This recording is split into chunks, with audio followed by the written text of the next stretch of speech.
The interface between your consciousness and the global server is the most critical junction in your entire existence, yet you treat it with the negligence of a peasant neglecting his plow. You are attempting to interface with a high-velocity digital economy using a machine that was obsolete before you even took it out of the box, and then you wonder why you feel a constant low-level rage vibrating through your nervous system. Your computer is not an appliance like a toaster or a fridge. It is a prosthetic extension of your cerebral cortex. When the machine lags, your thought process lags. When the cursor stutters, your intent is interrupted. This is not a technical issue. It is a biological violation of your flow state. You are introducing artificial friction into the neural mesh of your own mind. Every millisecond of latency is a microscopic spike of cortisol, a tiny signal to your reptilian brain that the environment is hostile and unresponsive. Multiply that by 10,000 clicks a day, and you are living in a state of chronic neurological inflammation caused entirely by your refusal to invest in decent iron. The biological leak is massive. You are bleeding mitochondrial energy not into complex problem solving, but into the sheer act of waiting for a window to open. You are paying a tax on your own cognition because you were too cheap to buy the RAM required to hold your ambition in active memory. The soft man sees a computer as a cost to be minimized. The architect sees it as a weapon to be sharpened. If your blade is dull, you will hack at the tree of reality all day and get nowhere while the sovereign with the laser cuts through it in seconds. The concept of saving money on the tool you use for 12 hours a day is a form of poverty psychosis. You will spend thousands on a car that sits in a parking lot for 90% of its life. You will spend hundreds on clothes to impress people who do not care about you. But when it comes to the command station where you actually build your empire, you suddenly become a miser counting pennies. This is a profound error in resource allocation. You are prioritizing the social shell over the functional core. Your computer is the physical manifestation of your capability to execute. A slow computer is a declaration that your time is worthless. It is a signal to the universe that you are content to operate at the speed of a sloth in a world of cheetahs. The acoustic rot of the spinning hard drive is the sound of your life wasting away. You are listening to the friction of physical platters, trying to find data that should be instantly available in the silence of a solid-state drive. You are tolerating the hourglass icon, which is the modern equivalent of a shackle. The system wants you to use slow hardware because slow hardware makes you a passive consumer. It forces you to wait, and in that waiting, you lose the aggressive edge of the creator. You become a spectator to the loading screen rather than the director of the action. Your nervous system is designed for immediate feedback loops. When you reach for a cup, your hand moves instantly. When you want to speak, the words form instantly. But when you interface with a garbage machine, you break that loop. You create a disconnect between the will and the action. This gap is where the frustration lives. This gap is where the burnout begins. You think you are tired of the work, but you are actually tired of the friction. You are exhausted by the subconscious effort of compensating for a tool that cannot keep up with your mind. You are carrying the weight of the machine's incompetence. The sovereign architect demands a zero-latency existence. The tool must disappear. It must become so fast and so fluid that you forget you are using a computer at all. You are simply manipulating information in the ether. This state of seamless integration is the only way to achieve the deep work required to escape the social sludge. You cannot build a complex system if you are constantly fighting the interface. You cannot code the future if your compiler takes long enough for you to lose your train of thought. You are sabotaging your own potential to save the price of a dinner out. It is a strategic failure of the highest order. The screen is the retina of your digital eye. If you are staring at a low-resolution, dim flickering monitor, you are blinding yourself to the details of the terrain. You are degrading your optical input, which degrades your mental output. The keyboard is the tongue of your digital voice. If the keys are mushy and unresponsive, you are mumbling your commands to the global server. The mouse is the hand of your digital agency. If it is inaccurate, you are fumbling with the controls of your destiny. These are not luxuries. These are the components of your sensory system in the domain where you make your living. To compromise on them is to compromise on your ability to perceive and affect reality. The meat thinks that a computer is just a box of parts. The architect knows that the computer is the loom upon which the fabric of his freedom is woven. If the loom is broken, the cloth will be frayed. If the machine is weak, the output will be weak. You are investing in your own nervous system. You are buying a faster brain. You are buying a clearer eye, you are buying a stronger hand. There is no other investment that yields a higher return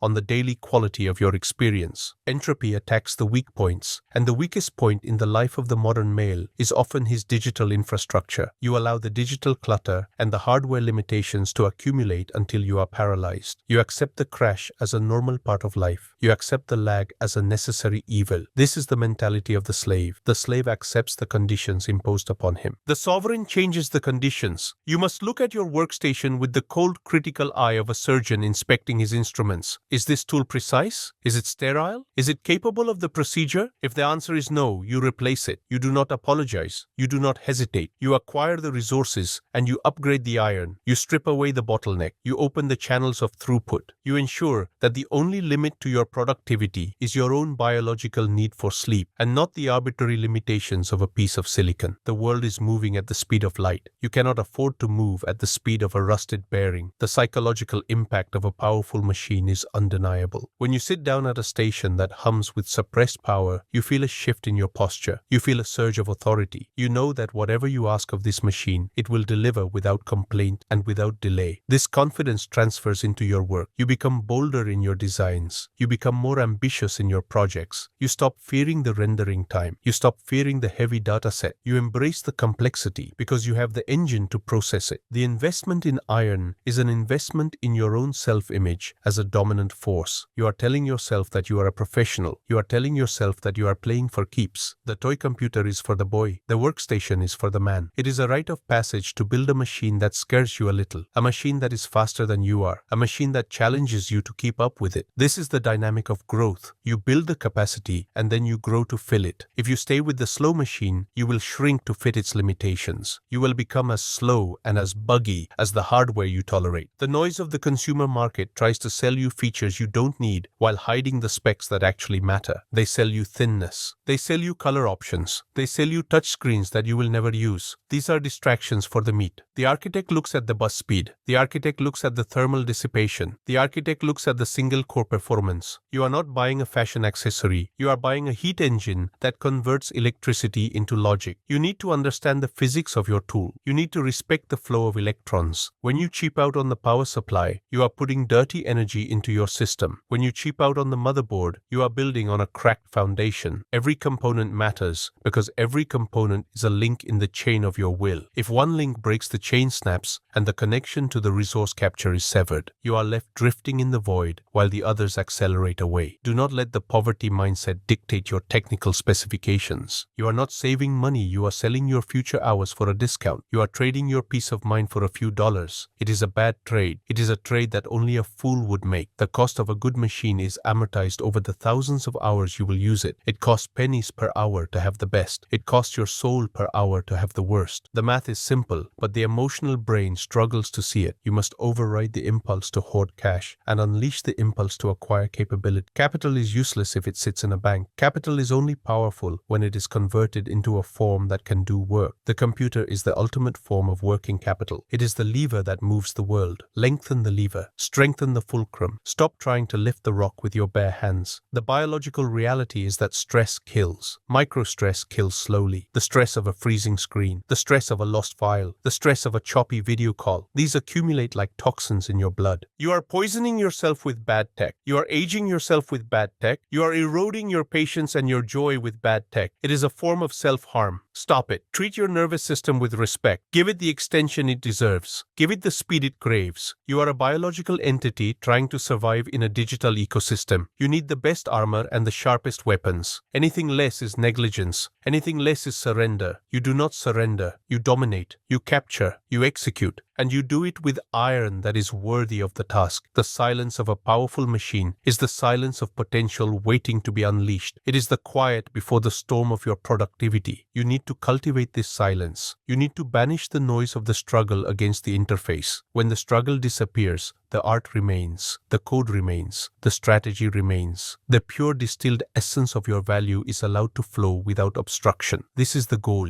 This is the only goal. To remove the barriers between the thought and the thing, to make the digital world as malleable as clay in your hands. You cannot do this with a plastic spoon. You need a chisel of hardened steel. Buy the steel, forge the tool, become the master of the mesh. Tactical execution begins the moment you cease treating your workspace as a corner of a room and start treating it as the bridge of a battleship commanding a fleet of digital assets in the resource war. The physical configuration of your iron is the direct blueprint of your mental architecture, and if your desk is a mess of tangled wires and dust-choked fans, your mind is a chaotic slum that cannot sustain high-level strategic thought. We are moving into the logistics of the sovereign setup, where every cable, every monitor, and every peripheral is placed with the precision of a sniper's nest. The soft man surrounds himself with toys and distractions, Funko Pops and RGB lights that flash like a seizure-inducing carnival ride for children. The architect surrounds himself with silence and matte black steel. Your environment must be a sensory deprivation tank for the social sludge and a sensory amplification chamber for the signal. This means the lighting is controlled, the temperature is regulated, and the acoustics are dampened. You are creating a zone of zero interference where the only reality that exists is the one you are encoding onto the global server. The screen is the only window, and the keyboard is the only door. When you sit down, the world behind you ceases to exist, and you enter the deep water of the flow state where time compresses and output multiplies. The biological interface requires a chair that supports the spine of a predator, not the slouch of a victim. You are sitting for 12 hours a day, waging war on entropy, and if your back gives out, your campaign is over. The investment in ergonomics is not about comfort in the soft sense, it is about structural integrity. You are the pilot of the machine, and the pilot must remain functional under high G-forces of cognitive load. A cheap chair cuts off the blood flow to your legs and creates a subtle background radiation of pain that eats away at your focus. An expensive chair disappears. It holds you in the correct posture for extraction, allowing your lungs to expand fully and your brain to receive the oxygen it needs to process complex logic. You treat your body as the wetware component of the system. It must be cooled, hydrated, and supported. You do not hunch like a goblin over a glowing rock. You sit upright like a commander overseeing the battlefield. The monitor position is calibrated to your eye line so that there is no strain on the neck. The mouse sensitivity is tuned so that a flick of the wrist covers the entire digital terrain. These are the micro-optimizations that compound over a decade into a massive advantage in longevity and output. The meat ignores the body until it breaks. The architect maintains the chassis to ensure the engine can run at redline indefinitely. We must address the tyranny of the cloud. The system wants you to store everything on their servers, to rent your own memories, and to access your own work only with their permission. The tactical sovereign rejects this dependency. You build your own local storage array, a redundant fortress of hard drives that holds the sum total of your intellectual property. You do not trust a third party with the keys to your kingdom. The cloud is a convenience for the skirmish, but for the siege you need cold storage that is physically located within your perimeter. If the internet goes down, you must still be able to access your assets. If the platform bans you, you must still have your source files. This is the principle of data sovereignty. You are the custodian of your own history. You invest in the drives, you invest in the backup solutions, and you invest in the encryption that keeps the parasites out. A man without a backup is a man who does not respect his own labor. A man who relies entirely on Google Drive or iCloud is a tenant who can be evicted from his digital life at any moment. The iron on your desk must be the vault where the gold is kept. The network is just the road you use to transport it. The operating system itself must be stripped of the consumer surveillance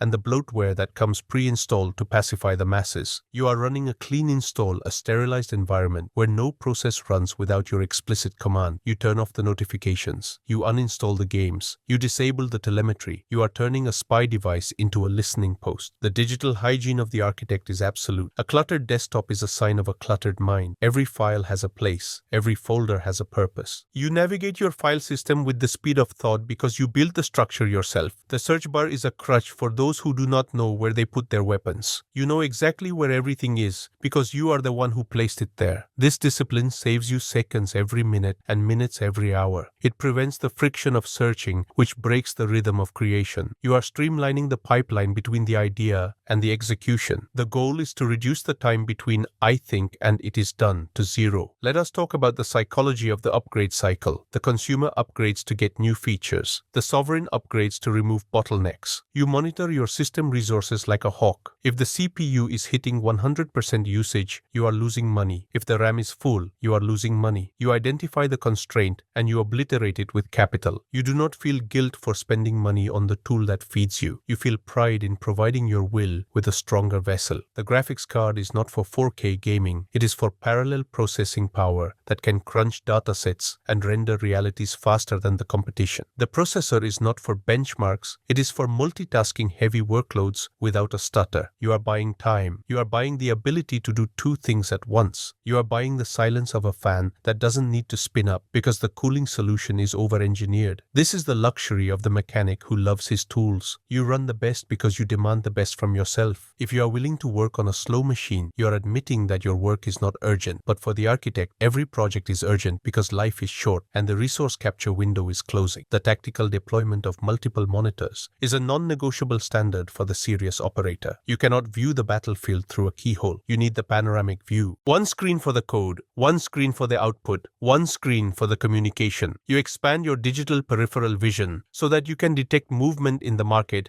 and changes in the system instantly. The single monitor setup is a tunnel vision trap that forces you to switch context, constantly destroying your object permanence and fragmenting your attention span. With a wall of glass, you have the God's eye view. You see the inputs and the outputs simultaneously. You become the conductor of an orchestra of data. The investment in screen real estate is an investment in your working memory. You are externalizing your cognitive load onto the pixels, allowing your brain to focus on processing rather than remembering. The setup surrounds you. It immerses you. It separates you from the room you are sitting in and transports you to the abstract plane of pure logic where the work is done. The peripherals are the tactile link to the machine. The mechanical keyboard is not a hipster affectation. It is a precision instrument that provides physical confirmation of every command. The click is the heartbeat of your productivity. You are typing the code of your future and you want to feel the keys depress under your fingers. You want the certainty of the actuation. The mushy membrane keyboard of the corporate drone is a symbol of uncertainty and weakness. The mouse must be an extension of your hand, accurate to the pixel. You are performing digital surgery. You do not use a dull scalpel. These details matter because they are the point of contact. They are where the biology meets the technology. If the contact point is unpleasant, you will subconsciously avoid the work. If the contact point is satisfying, you will be drawn to the machine. You want to build a setup that feels good to operate, a setup that calls to you, a setup that makes you feel powerful just by sitting in front of it. This is the psychological warfare you wage against your own laziness. You make the cockpit so formidable that you are ashamed to be weak inside it. Mobility is a trap for the main battle tank. The laptop is a compromise. It is useful for the nomad, but the nomad is always underpowered compared to the fortress. The tactical sovereign maintains a heavy desktop as the anchor of his existence. This machine does not move. It is rooted in the earth. It is wired to the gigabit Ethernet. It is protected by the heavy UPS battery backup. It is the server of your personal network. The laptop is a satellite that orbits the desktop. You use the laptop to check in, but you use the desktop to conquer. Do not be seduced by the marketing of the thin and light. Thin means hot. Light means weak. You want heavy. You want thick. You want heat sinks that weigh a kilogram. You want a power supply that could jumpstart a truck. You are building a monument to processing power, not a fashion accessory to carry to a coffee shop. The real work is done in the dark, in the silence at the station that dominates the room. The final stage of the tactical execution is the realization that the machine is alive, in the sense that it reflects the spirit of the user. A neglected machine belongs to a neglected soul. A powerful, clean, optimized machine belongs to a sovereign spirit. You treat the iron with respect because it is the source of your bounty. You keep the dust filters clean. You manage the cables. You update the drivers. You are the mechanic and the pilot and the commander. There is no IT department to save you. You are the IT department. You are the master of the silicon. When you achieve this level of symbiosis with your hardware, you stop fighting the computer and start dancing with the data. The friction vanishes. The noise fades. There is only the hum of the fans and the click of the keys and the relentless expansion of your empire on the screen. This is the way of the architect. The iron is not a cost, it is the foundation. Build it strong, build it fast, and let it run until the lights go out. The resource war does not pause for your loading screen. The enemy is upgrading every day. The algorithms are getting more complex. The files are getting larger. The resolution is getting higher. If you stand still, you are moving backward. You must commit to the cycle of perpetual improvement. You allocate a percentage of your captured resources back into the infrastructure that allowed you to capture them. You feed the machine so the machine can feed you. This is the loop of the sovereign. You ignore the car, you ignore the clothes, you ignore the restaurants. You pour the capital into the iron. You build the fastest brain you can buy, and then you use it to outthink, outwork, and outlast the meat that is still trying to figure out why their laptop is overheating. The silence of your room is the silence of a predator waiting in the grass. Your computer is the teeth. Make sure they are sharp.